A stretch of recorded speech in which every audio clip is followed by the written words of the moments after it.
de diagnostic du Covid qui ont été effectués depuis le 2 mars, avec au niveau du laboratoire central de Dakar, 59 751 tests, au niveau du laboratoire décentralisé de Touba, 10 065 tests, et au niveau du laboratoire décentralisé de Kolda, 6 518 tests. Le deuxième fait marquant qui est important, c'est quand on analyse le danger, on n'a pas vu de changement majeur depuis son arrivée au Sénégal. Cependant, il faut noter qu'il y a une diversité plus importante à Dakar que dans les régions. Et cela reflète plutôt la source de contamination étant Dakar vis-à-vis des autres régions. Par ailleurs, conformément à la stratégie d'adaptation mise en place dans le dispositif de riposte pour prendre en charge la nature dynamique de l'épidémie, plusieurs activités sur instruction du ministre de la Santé et de la Recherche seront menées dans les prochains jours et semaines pour renforcer l'approche communautaire de la lutte.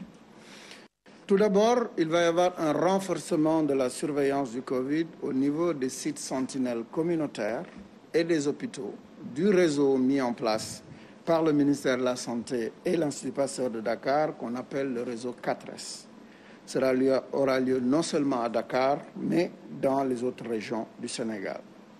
Cette disposition permettra de mesurer régulièrement la transmission au niveau communautaire et d'adapter le dispositif de riposte en conséquence. Le second élément par rapport à cette approche communautaire va être la mise en place de tests de diagnostic rapide pour le Covid-19. En effet, après avoir obtenu des résultats satisfaisants au laboratoire, les tests vont faire une évaluation de leur utilisation dans des sites pilotes de terrain et qui sera lancé dans les prochains jours. Enfin, le troisième élément important dans cet accompagnement de la stratégie d'adaptation est la mise en œuvre de diagnostic différentiel, dont l'objectif est, pour les syndromes fébriles et respiratoires, de distinguer le Covid-19 de la grippe et du paludisme, qui sont bien évidemment des maladies dont l'activité va s'accroître avec la saison des pluies.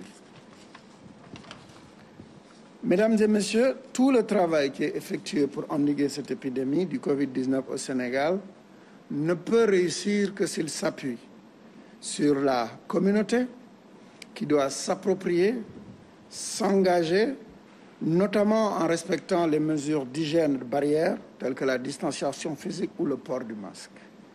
La levée des restrictions ne doit pas conduire à un relâchement dans l'application de ces mesures. Dans ce contexte, je voudrais particulièrement m'adresser aux jeunes, dont le dynamisme dans les communautés est un levier puissant pour combattre cette épidémie. Je voudrais leur dire qu'à travers leur engagement, leur sensibilisation, la lutte contre la stigmatisation et le respect strict des mesures édictées, ils peuvent et doivent être les boucliers pour protéger du Covid-19 les personnes vulnérables telles que les personnes âgées, telles que les personnes avec des comorbidités qui vivent et souvent restent dans les maisons. Pour finir, je voudrais remercier tous les Sénégalais pour le réconfort qu'ils apportent régulièrement à travers leurs prières, leurs témoignages de soutien aux équipes dans cette lutte.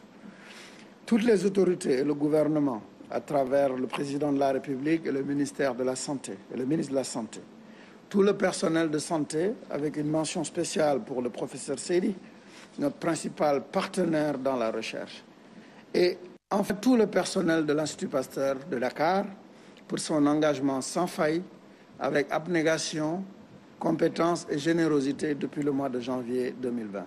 Je vous remercie de votre aimable attention et je vais passer la parole au professeur Bey du SAMU national.